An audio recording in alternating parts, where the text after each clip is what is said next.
สวัสดีครับพี่น้องฝั่งลาวฝั่งไทยนะตอนนี้บ่ยอดก็เดินทางมาฮอดจังหวัดบุรีรัมย์แล้วพี่น้องเด้อต่างจังหวัดของประเทศไทยพี่น้องป้าบ่ยอดบ่คิดบ่ฝันเด้พี่น้องได้ว่าต่างจังหวัดจะสว่างขนาดนี้พี่น้องบ่แม่นอยู่ในเมืองเลยพี่น้องเด้ออยู่ต่างจังหวัดเนาะอยู่ต่างจังหวัดของประเทศไทยพี่น้องเบิ่งพี่น้องแบบว่าสว่างขนาด นี่แหละคือน้ำไหลไฟสว่างเลยพี่น้องเด้อน้ำไหลไฟสว่างเนาะซึ่งบ่ยอดได้เห็นนะตื่นเต้นมากๆเลยพี่น้องตื่นเต้นมากๆเลยเนาะนี่คือประเทศไทยเลยพี่น้องนี่คือประเทศไทยเนาะนี่คือต่างจังหวัดเป็นส่วนหนึ่งของต่างจังหวัดประเทศไทยป้าพี่น้องซึ่งบ่ยอดได้เห็นแล้วก็สุดยอดอีหลีเนาะสุดยอดอีหลีนี่คืออีกมุมหนึ่งของคำว่าต่างจังหวัดพี่น้องต่างจังหวัดเนาะพี่น้อง ซึ่งบ่ยอดได้เห็นเนาะเทื่อแรกนะพี่น้องเทื่อแรกที่ได้มีโอกาสมาได้พบได้เห็นเนาะพี่น้องว่าความสวยงามของถนนในประเทศไทยพี่น้องนี่คือถนนต่างจังหวัดเนาะซึ่งว่านี่แหละคือน้ำไหลไฟสว่างที่แท้จริงเด้อพี่น้องเด้อน้ำไหลไฟสว่างเนาะแบบว่าได้เห็นแล้วก็ชื่นชอบมากๆเป็นอีกอย่างหนึ่งที่บ่ยอดได้มาเห็นแล้วประทับใจมากๆพี่น้อง ประทับใจมากๆนี่คือถนนในต่างจังหวัดเด้อพี่น้องเด้ออยู่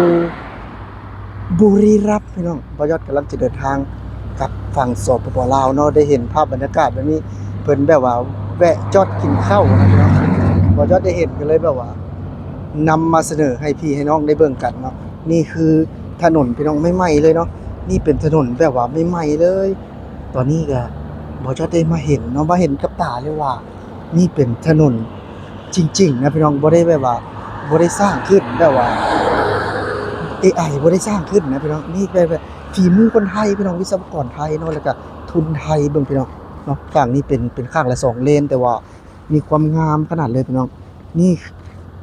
ถนนประเทศไทยพี่น้องบ่ยอดเว้าได้เลยว่าสุดยอดอีหลีพี่น้องน้ำไหลไฟสว่างเนาะได้เห็นแล้วก็ มีความประทับใจมากๆเลยพี่น้องได้เห็นถนนแบบนี้ถนนดีๆแบบนี้นะพี่น้องเป็นอีกอย่างหนึ่งที่บอกเลยว่าประทับใจมากๆและก็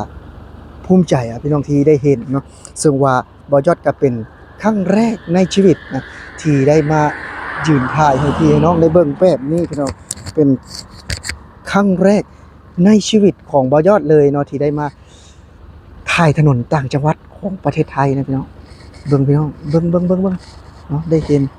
ได้ชมเนาะได้เห็นได้ชมพาพี่น้องนี่คือต่างจังหวัดพี่น้องจะมีไผแบบว่า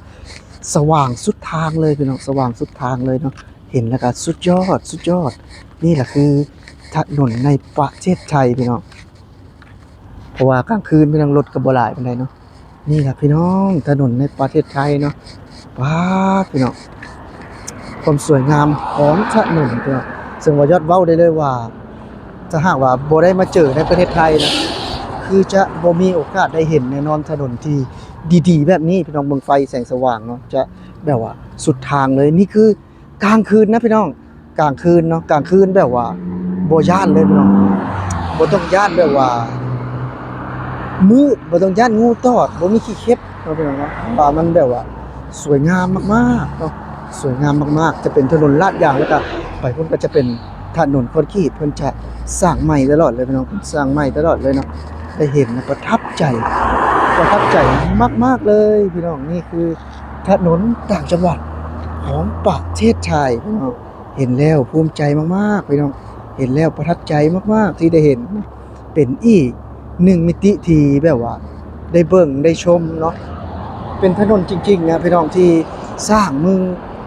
สร้างขึ้นมาด้วยฝีมือคนไทยนะแต่ว่าเหมือนภาพ AI เลยอ่ะเหมือนภาพ AI เลยนะแบบว่ามีความงามนะอันนี้เป็นถนนต่างจังหวัดเลยพี่น้องเด้เป็นถนนต่างจังหวัดบ่แม่นถนนที่แบบว่าอยู่ในเมืองบ่แม่นถนนกรุงเทพมหานครนะพี่น้องเด้บ่แม่นเจริญแค่กรุงเทพมหานครเนาะสู่ต่างจังหวัดประเทศไทยเพิ่นก็เจริญบ่แพ้กันพี่น้องจังหวัดบุรีรัมย์นั่นเองเนาะซึ่งว่าบ่ยอดก็บ่ได้เก่งเรื่องถนนบ่ยอดก็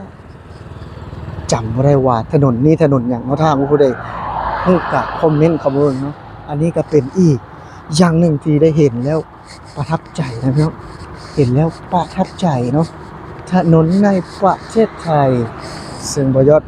เห็นแล้วก็โอ้โหสุดยอดมากๆพี่น้องสุดยอดมากๆนะนี่คือถนนอยู่ในต่างจังหวัดนะพี่น้องนะเป็นถนนอีกถนนหนึ่งที่ได้มาตรฐานและเห็นแล้วแบบว่าตื่นเต้นมากๆอ่ะพี่น้องตื่นเต้นมากๆเนาะนี่คือถนนในต่างจังหวัดของประเทศไทยพี่น้องสำหรับตอนนี้บยศกำลังจะเดินทางครับฝั่งสปปลาวและได้เห็นพี่น้องเห็นบ่เนาะจะแบบว่ามีไฟแสงสว่างตลอดแนวทางเลยพี่น้องถนนดีถนนงามพี่น้องถนนประเทศไทยเนาะอันนี้บยศเว้าได้เลยว่าเป็นถนนดีถนนงามโอ้สุดยอดครับขนาดนี้สุดยอดอีหลีเนาะสุดยอดอีหลีคือถนนประเทศไทยเห็นแล้วตื่นเต้นมากๆพี่น้องถ้าหากว่าคือบ้านบยศได้แบบนี้นะก็จะดีมากๆเลยพี่น้องจะดีมากๆเลยเนาะนี่เป็นเพียงส่วนหนึ่งของถนนที่อยู่ในต่างจังหวัดประเทศไทยพี่น้องครั้งแรกในชีวิตที่ได้มาเห็นถนนแบบนี้นะพี่น้องพี่น้องเนาะเป็นอีกถนนหนึ่งที่แบบบอกได้เลยว่าสวยงามมากๆพี่น้องนี่คือประเทศไทยเนาะสำหรับคลิปนี้เนาะบอยอดก็จะถ่ายสั้นๆให้พี่ให้น้องได้เบิ่งกันสำหรับผู้ใดที่กำลังแล้วก็จะดูฝากกดแชร์กดไลค์กดติดตามเพื่อเป็นกำลังใจให้บ่าวยอดแรงงานลาว Channel เนาะสำหรับวันนี้สิขอลาพี่และน้องไปก่อนเบิดสุขสุขคนเนาะ